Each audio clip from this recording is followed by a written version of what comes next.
Forex trading हलाल है या हराम, तो आप कुरान और हदीस की रोशनी में वो चीजें मैं प्रूफ भी करूंगा। और इसके अलावा 2 से 3 फतवे भी मेरे पास यहाँ पर मौजूद हैं। मैंने 2 महीने तक अनथक मेहनत की है, हर उस बंदे से जाकर मिला हूँ जिसका मुझे लगता था कि ये नॉलेज दे सकता है या इन्फॉर्मेशन दे सकता है। मैं हजारों इन्फ्लुएंसर्स से मिला हूँ, ब्रोकर्स से मीटिंग्स की है, मुफ्तियाने कराम से मीटिंग की है।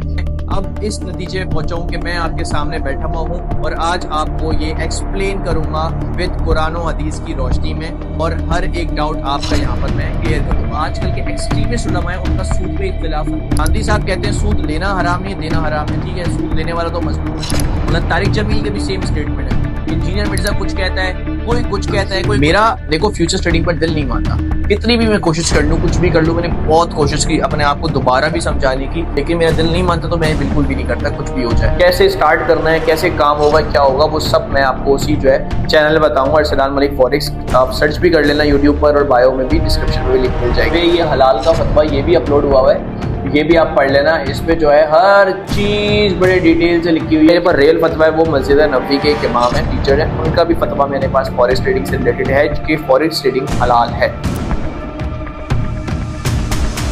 अस्सलाम वालेकुम to all of my viewers, कैसे हैं आप लोग। अगर आप भी ये जानना चाहते हैं कि फॉरेक्स ट्रेडिंग हलाल है या हराम, तो आप सही वीडियो पर आ गए हैं। पूरे यूट्यूब पर छान लें, ऐसी वीडियो आपको कहीं नहीं मिलेगी। आपके जितने भी डाउट्स हैं फॉरेक्स ट्रेडिंग से रिलेटेड, सारे इस वीडियो में क्लियर होंगे, और कुरान और हदीस की रोशनी में वो चीजें मैं प्रूव भी करूंगा। और इसके अलावा 2 से 3 फतवे भी मेरे पास यहाँ पर मौजूद हैं।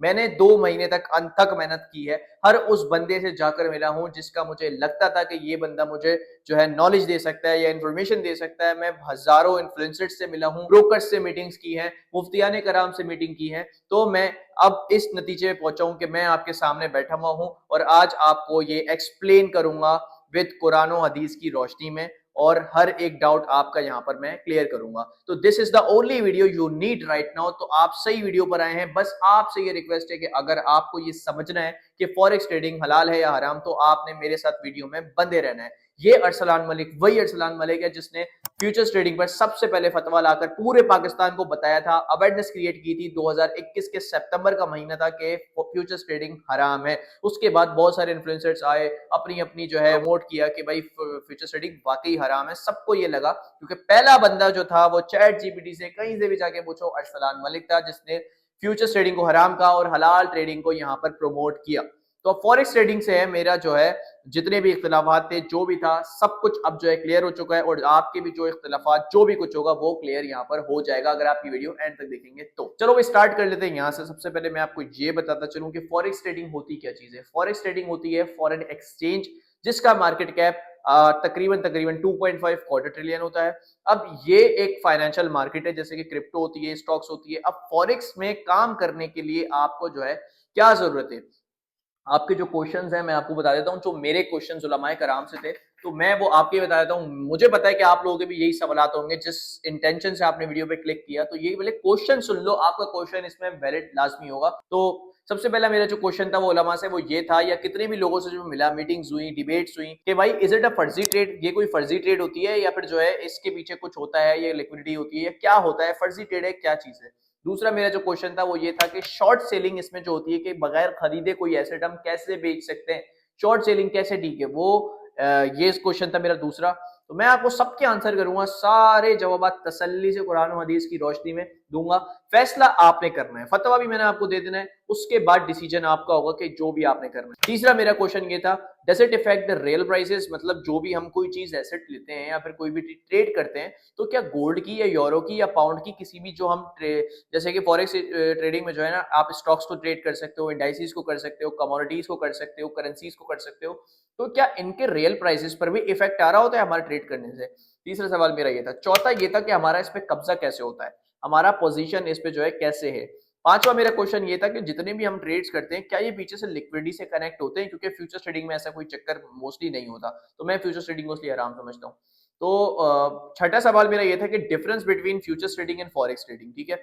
और सातवां सवाल मेरा ये था कि लेवरेज का क्या है, लेवरेज किस तरह से जो है हम इसको जो है वो प्रेफर कर, लेवरेज का मतलब टोटली कॉन्सेप्ट क्या है फॉरेक्स ट्रेडिंग के अंदर। और सातवां सवाल मेरा ये था कि जो गरर स्पेकुलेशंस फॉरेक्स ट्रेडिंग में कितनी है और किस किस्म का क्या सीन है।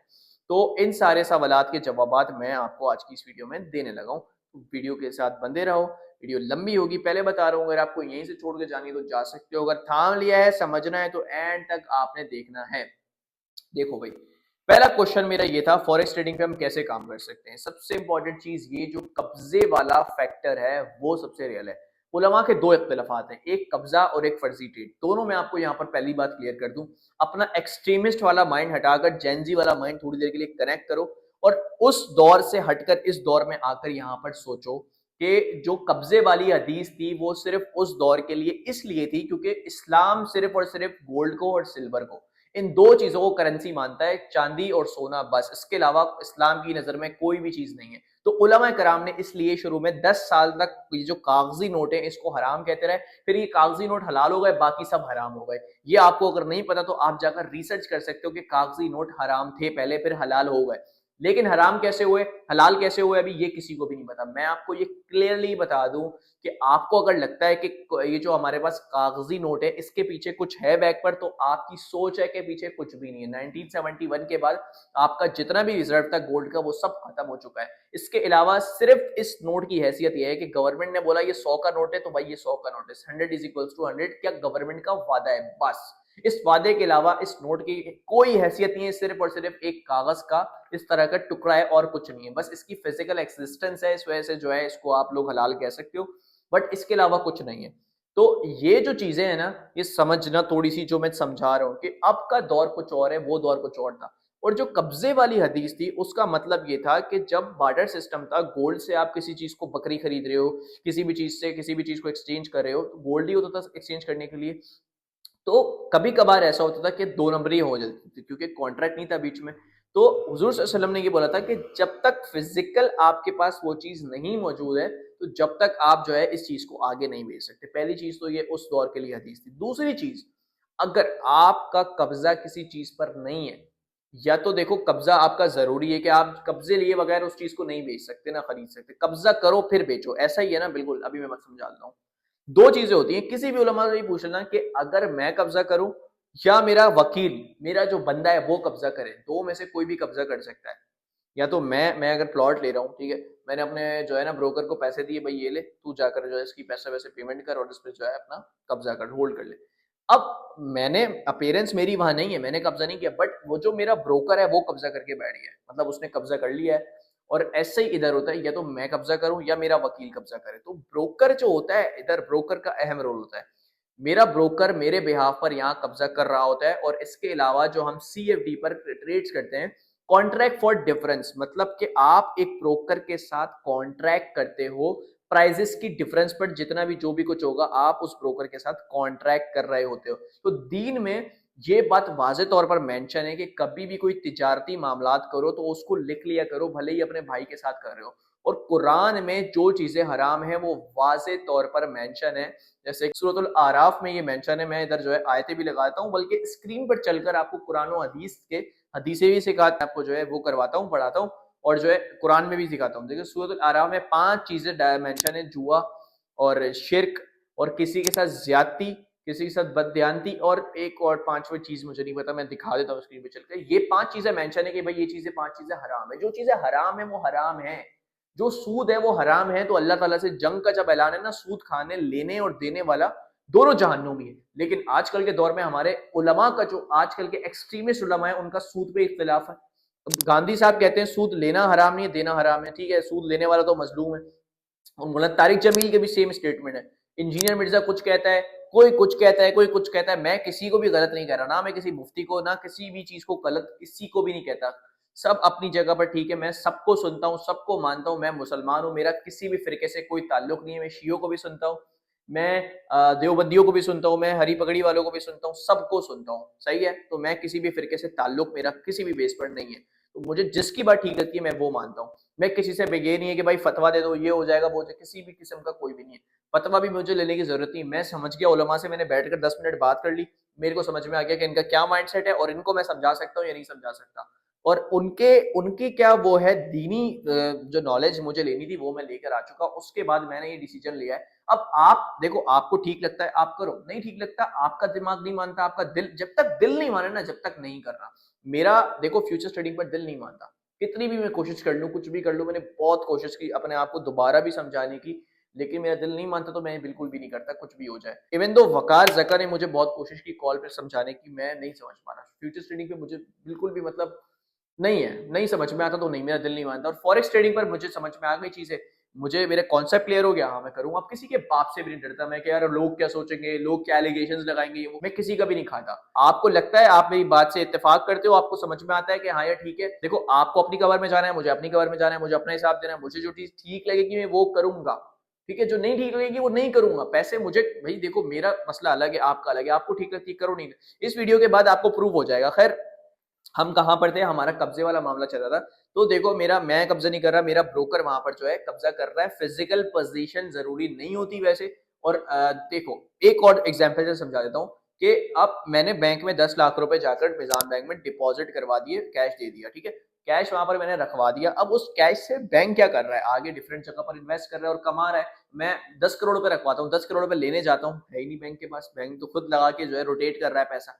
ये बात समझना। अब कब्जा जो होता है ना, आपका कब्जा तो है ही नहीं आपके पैसों पे, बैंक के पास रखवा दिया, उसने आपके अकाउंट में डिजिट्स शो कर दिए। डिजिट्स को आप ट्रांसफर कर सकते हो डिजिटली, इसी पैसे से इधर से कम हुए उधर बढ़ गए, मीजान से 10 लाख रुपए इसको भेजे, इधर से कम हो गए उधर बढ़ गए। सेम एज इट इज इधर भी होता है वर्चुअल करेंसीज में, क्योंकि ये डिजिटल दौर है। अब उस वक्त अगर बार्टर सिस्टम अभी लॉन्च कर दिया जाए तो भाई जैसे वो हदीस थी पोजीशन वाली, जो सब कुछ था कब्जा वगैरह सब कुछ एग्जीक्यूट होगा ही होगा। लेकिन अभी क्या होता है कि जैसे कि डिजिटल डिजिट्स वगैरह ट्रांसफर होते हैं स्पॉट में भी। अब डिजिटल कब्जा कैसे होता है कि मैंने आपको पिक्चर सेंड की, आपने डाउनलोड की व्हाट्सएप पर, अब आपका डिजिटली उस पर कब्जा हो गया। ऐसे होता है डिजिटल कब्जा, इसको कहते हैं डिजिटल कब्जा। अब स्पॉट की अगर बात की जाए, स्पॉट में जो है आपका मुकम्मल तौर पर ट्रांजेक्शन होती है। 1000 इथीरियम मेरे पास इस वॉलेट में पड़े हुए, मैंने उस वॉलेट में भेजे, इधर से डिजिट कम हो गए, इधर जो है बढ़ गए। मेरा कब्जा तो वर्चुअली है ना, वर्चुअली मेरे पास है, तो इधर भी ऐसे ही होता है। इधर का क्या मामला होता है कि कब्जे का जो फैक्टर है वो ऐसा है कि आप जो ट्रेड एग्जीक्यूट करते हो, जो ट्रेड होती है आपकी, जो एक कॉन्ट्रैक्ट होता है ब्रोकर के साथ, एक ट्रेड है, उसका कॉन्ट्रैक्ट आपका ब्रोकर के साथ हुआ हुआ है। सुनने की और समझने की बात यह है कि जो ट्रेड है उसका जाहिरी वजूद क्या है, उसकी एग्जिस्टेंस क्या है, क्या वो फर्जी ट्रेड है, क्या वो उलमा ये कहते हैं कि ये फर्जी ट्रेड होती है। मैं मेरी रिसर्च के मुताबिक मैंने जितने ब्रोकर से मीटिंग्स की है, मैंने एक्सनेस का इवेंट ज्वाइन किया, वहाँ डिफरेंट इन्फ्लुएंसर्स आए हुए थे, उनसे मिला, मौलाना आए हुए थे, उनसे मिला, उन्होंने मुझे लिंक्स दिए कि इनसे जाके मिलो, इनसे समझो, इनसे समझो। जिस जिस बंदे से मुझे लगता था समझना चाहिए मैं उससे मिला। अब मेरा क्या कॉन्सेप्ट है कि मैंने जो वो की है, रिसर्च की है इसके ऊपर, ये होती है कि जो ब्रोकर्स होते हैं इनके पीछे लिक्विडिटी प्रोवाइडर्स होते हैं, तो ये फर्जी ट्रेड नहीं होती। जैसे एक्सएम है, एक्सएम ब्रोकर है फॉरेक्स का। अब उसके उसका जो लिक्विडिटी प्रोवाइडर है वो सिटी बैंक है। बैंक का सारा पैसा जो बैंक में लोग रखवा रहे हैं सिटी बैंक में, सिटी बैंक बैंक जो है इनका लिक्विडिटी प्रोवाइडर बना हुआ है, इनको लिक्विडिटी प्रोवाइडर बनकर पैसे दे रहा है और उस पर जो है वो कमा रहा है। तो ऐसे ही सारे बैंक्स, तकरीबन हर ब्रोकर के कोई ना कोई बैंक्स होते हैं जो इनके लिक्विडिटी प्रोवाइडर होते हैं। दूसरा, मेरा ये क्वेश्चन था कि ये फर्जी ट्रेड होती है या कहीं ना कहीं जाकर एग्जीक्यूट हो रही होती है। तो भाई ये फॉरेक्स वाली ट्रेड जो है फ्यूचर वाली नहीं होती एग्जीक्यूट, उसका जाहिर वजूद बस इतना ही है कि वो ट्रेड ओपन हुई हुई है। लेकिन फॉरेक्स वाली का यह है कि देखो पहली चीज तो ये खत्म नहीं हो सकती। क्या आपको लगता है यूरो एकदम से खत्म हो जाएगा, पूरे यूरोप की करेंसी डूब जाएगी, इकोनॉमी खत्म हो जाएगी? नहीं हो सकता ना। पाउंड एकदम से खत्म हो जाएगा? नहीं हो सकता। करेंसी डिवैल्यू होगी, ज्यादा से 1% हो जाएगी, बस इससे ज्यादा थोड़ी होगी। 2%, 5% इनफ है भाई, इससे ऊपर हो ही नहीं सकती। डूबेगी नहीं, कुछ भी नहीं होगा। तो ये फर्जी ट्रेड कैसे हो सकती है? देखो फर्जी ट्रेड नहीं है। कैसे नहीं है कि आप जब भी कोई ये सर्च कर लेना आप गूगल पे आके, फॉरेक्स पे कोई ट्रेड खोलते हो, फॉरेक्स में 4 तरह की मार्केट्स होती हैं, इंडाइसेस, स्टॉक्स, कमोडिटीज, करेंसीज भी होती हैं। तो किसी भी किस्म की आप कोई ट्रेड खोलते हो तो आपका ऑर्डर ब्रोकर पंच करता है CME, शिकागो मर्केंटाइल एक्सचेंज में। ठीक है, आपका ऑर्डर पंच होता है, वहां पर एग्जीक्यूट होता है। जो कॉन्ट्रैक्ट आप ब्रोकर के साथ कर रहे होते हैं वो ब्रोकर आगे कॉन्ट्रैक्ट को CME में फेंक देता है, पंच कर देता है। तो इस तरीके से आपकी ट्रेड एग्जीक्यूट कहीं ना कहीं फॉरेक्स में जाकर हो रही होती है। तो पोजीशन वाला मामला और जो है फर्जी ट्रेड वाला मामला यहाँ पर बिल्कुल क्लियर हो जाता है। बाकी कुरान और हदीस की रोशनी आपको स्क्रीन पर चलकर वो भी दिखा दूंगा। तीसरा सवाल हमारा आता है कि ये रियल प्राइसेस को इफेक्ट कर रही होती है। जाहिर बात है, देखो आप $100 की कोई ट्रेड ओपन करके बैठे हो तो वो नहीं करेगी, जाहिर बात है, क्योंकि 2.5 क्वार्टर ट्रिलियन का मार्केट कैप है। इसके अलावा 2.5 क्वार्टर ट्रिलियन के अलावा आपका डेली का 10 ट्रिलियन का वॉल्यूम है, तो आपकी $100 की ट्रेड क्या वो करेगी? फॉरेक्स की मार्केट बहुत मेच्योर मार्केट है, फॉरेक्स की ऑडियंस बहुत मेच्योर है, यहाँ के लोग बड़े मेच्योर है और बहुत पुरानी चलती आ रही है। दूसरी बहुत इंपॉर्टेंट चीज, फॉरेक्स पाकिस्तान में रेगुलेट है। फॉरेक्स की अपने पाकिस्तान का अपना ब्रोकर है, पाकिस्तान मर्केंटाइल एक्सचेंज, PMEX, आप जाकर देख भी लेना। और उसकी भी वेबसाइट पर फतवा अपलोड हुआ है, जो कि मैं आपको अभी दिखाऊंगा भी चल करके। भाई पाकिस्तान भी ये कहता है फॉरेक्स ट्रेडिंग हलाल है, क्योंकि सारा मैं दिखाता हूं अभी आपको चलकर, ठीक है।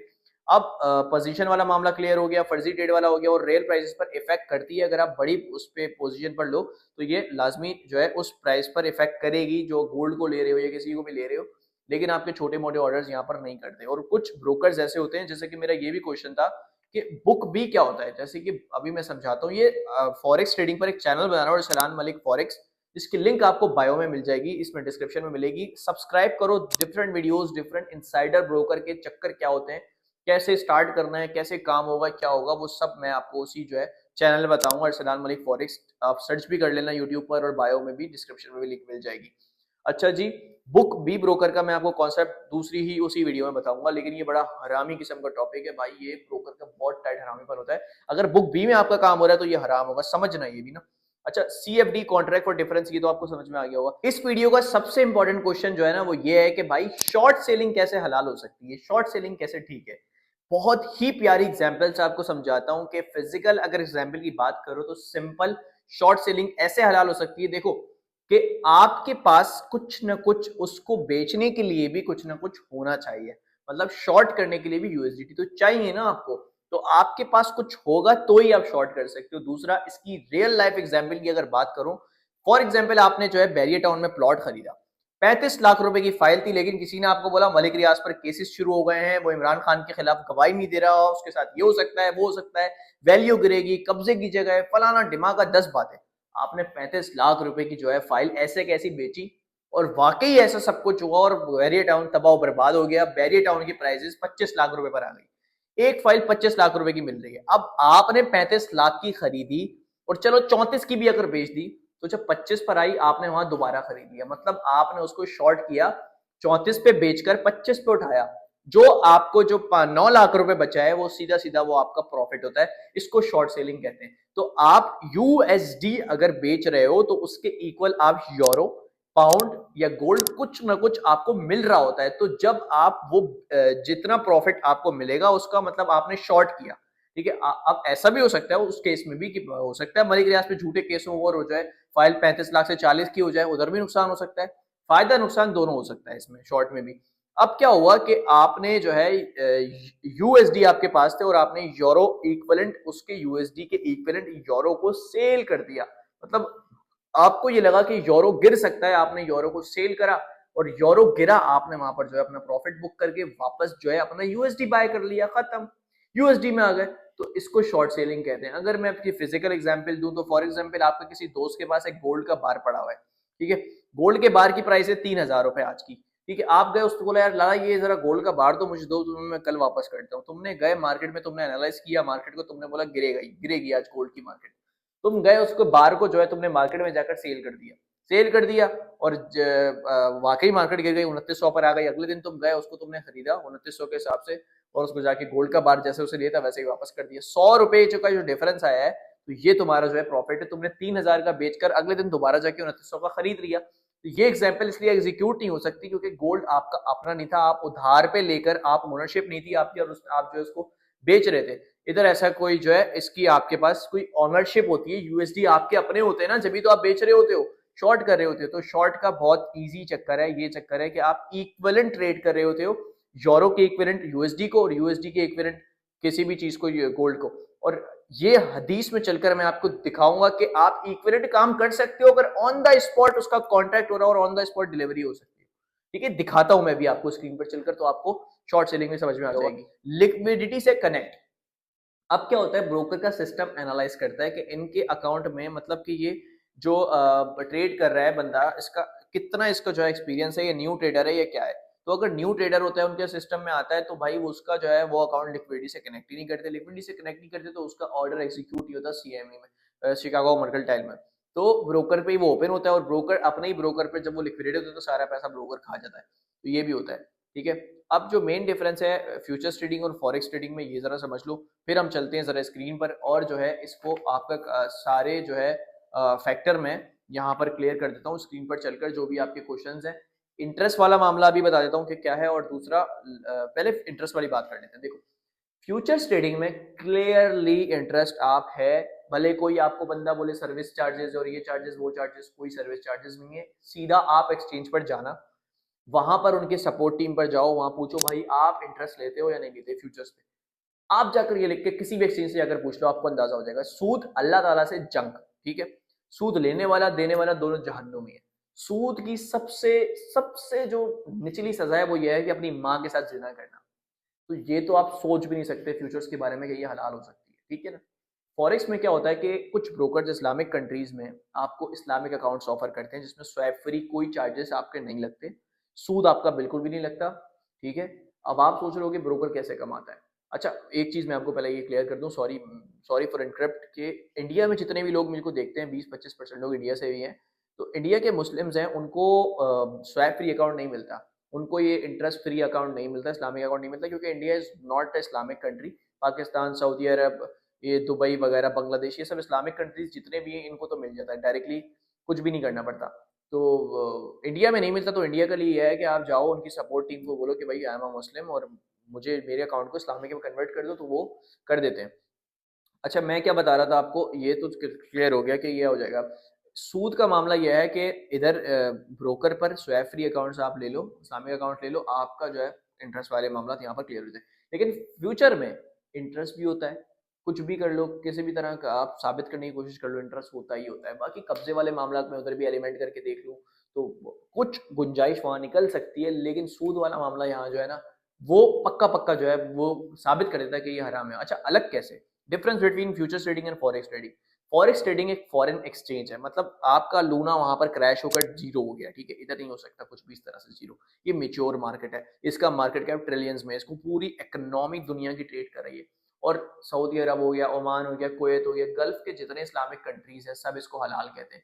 मेरे पास फतवे भी है, मैं आपको दिखा दूंगा। इसके अलावा जो मेरे पास रियल फतवा है वो मस्जिद नबवी के एक इमाम है, टीचर है, उनका भी फतवा मेरे पास फॉरेक्स ट्रेडिंग से रिलेटेड है कि फॉरेक्स ट्रेडिंग हलाल है। साबित आप देखो, ये करना ना करना और समझना ये आपके ऊपर डिपेंड करता है कि आप इसको कितने हद तक, किसी हद तक समझते हो। मैं आपको स्क्रीन पर लेकर जाकर सारी हदीसें सब कुछ जो है वो भी दिखाने वाला हूँ, तो ये आप जो है समझ लेना। बाकी फ्यूचर्स और फॉरेक्स की डिफरेंस की जहां तक बात है, तो क्लियरली फ्यूचर ट्रेडिंग में इंटरेस्ट इन्वॉल्व है और फॉरेक्स ट्रेडिंग में कोई इंटरेस्ट नहीं है, सबसे बड़ा डिफरेंस तो ये है। दूसरा बड़ा डिफरेंस ये है कि उसका मुझे नहीं पता कि लिक्विडिटी कितनी पीछे मौजूद है, क्योंकि मैं जहां तक जितनी भी एक्सचेंजेस, ब्रोकर्स और एक्सचेंजेस में काम करने वाले बड़े बड़े हेड्स को जानता हूँ, हर एक्सचेंज के साथ मैंने काम किया है, उनके बड़े बड़े लोगों को जानता हूँ, तो एक्सचेंज के पास भी पीछे फंड मौजूद नहीं है। आपका जो आप ट्रेड करते हो, कुछ छोटी एक्सचेंजेस होती हैं जो आपका डिपॉजिट किए हुए पैसे को अपने मार्केटिंग कैंपेन्स के लिए यूज करती हैं, और कुछ एक्सचेंजेस ये होती हैं कि वो भी, मतलब हर तरह की एक्सचेंज यही करती है काम। तो आपका जितना रिजर्व है एक्सचेंज के पास उतना तो मौजूद ही नहीं है। अभी मजाज का ऑडिट होता है तो आप देखना कि एक्सचेंजेस एक दूसरे को फंड कर रही होती हैं, एक्सचेंज बैलेंस कम ज्यादा हो रहा होता है। तो इसमें क्या चक्कर है कि लिक्विडिटी पीछे मौजूद है भी या नहीं, ये तो पता ही नहीं है हमें।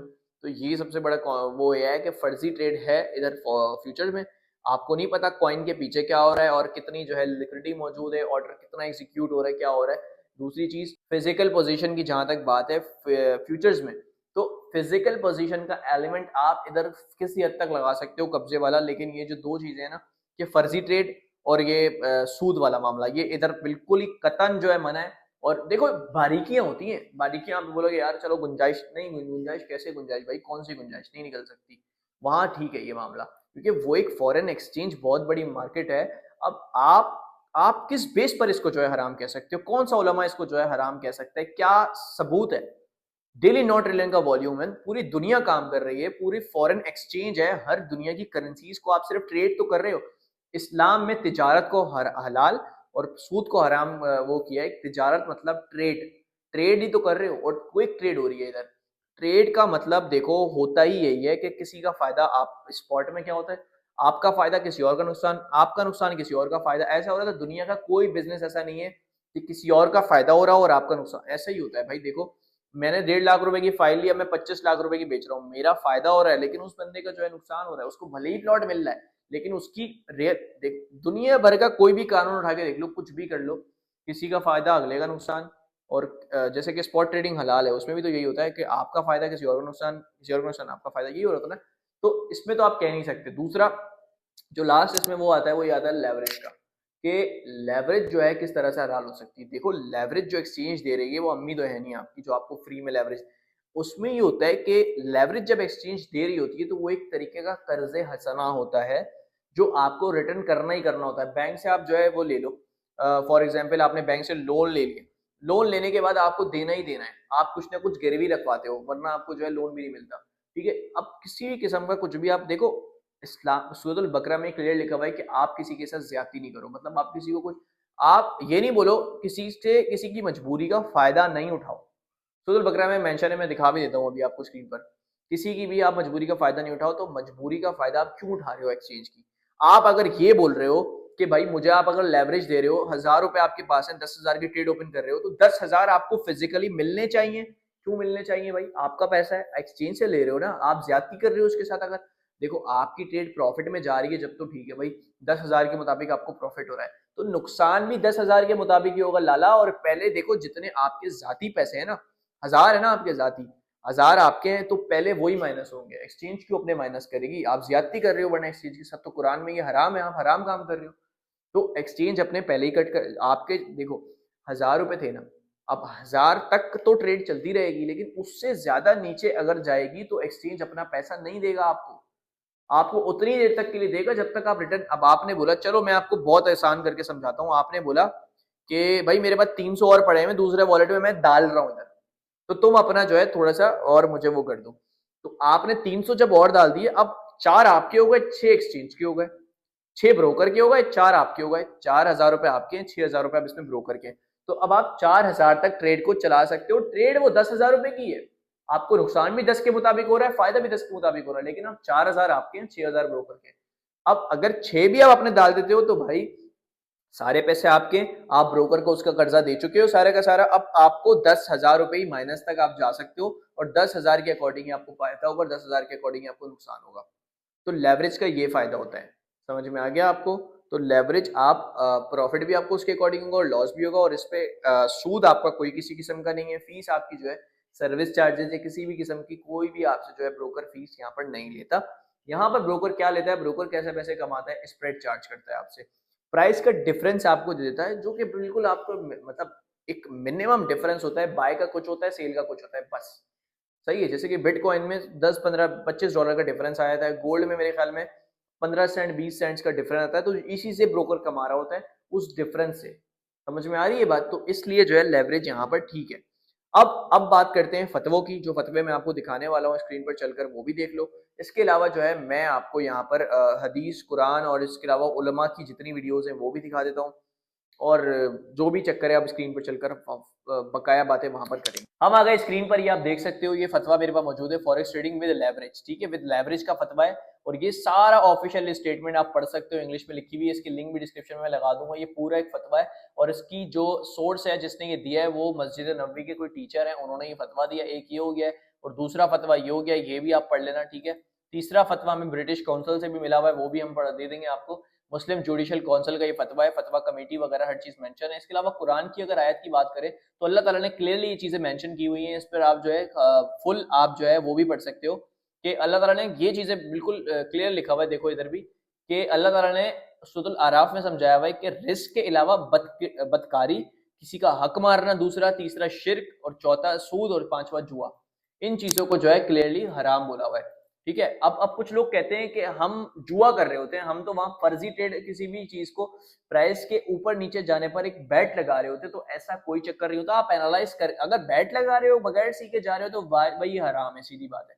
लेकिन अगर रिसर्च कर रहे हो आप जो है, इस पर पूरा एनालाइज करके, कोई फंडामेंटली टेक्निकली सब कुछ करके ले रहे हो, पूरा risk and reward ratio manage करके ले रहे हो, तो ये चीज ठीक होगी। ठीक है, तो आप कोई सट्टा या कोई स्पेकुलेशन भी कर सकते हो, लेकिन आप नहीं कर रहे, it's totally up to you. नहीं कर रहे तो भाई ये चीज आपके लिए ठीक होगी। तो ये जो चीजें हराम है वो क्लियरली मेंशन है। हमारा दीन बहुत आसान है, ये उलमा ने मुश्किल बना दिया है, पता नहीं कैसे कैसे करके। अब आप देखो, ये कहते हैं काम इधर से पकड़े उधर से। डॉक्टर साहब के मामला से कोई लेना देना नहीं है। डॉक्टर साहब का ताल्लुक कुरान की तालीम तक तो दुरुस्त है, फिकी मामलात में वो बहुत कमजोर थे, हदीस के मामलात में बहुत कमजोर थे, वो खुद मानते भी। और हमारे उस्ताद मौलाना इसाक साहब ने उन्हें एक दफा इस बात, अब ये कुछ कह रहे हैं डॉक्टर इसरार अहमद के बारे में। अब देखो ये कहते हैं कि सूद देना हराम है, रिश्वत लेने लेने वाला और देने वाला दोनों जहन्नमी है। तो सूद के बारे में आप ये कैसे कहते हैं कि सूद देना जो है वो जायज़ है, लेकिन सूद खाना जो है ये दोनों में बहुत फर्क है। रिश्वत में लेने वाला तो आप जानते ही हैं कि नाजायज काम कर रहा है। देने वाला किसी नाजायज हक को हासिल करने के लिए रिश्वत देता है।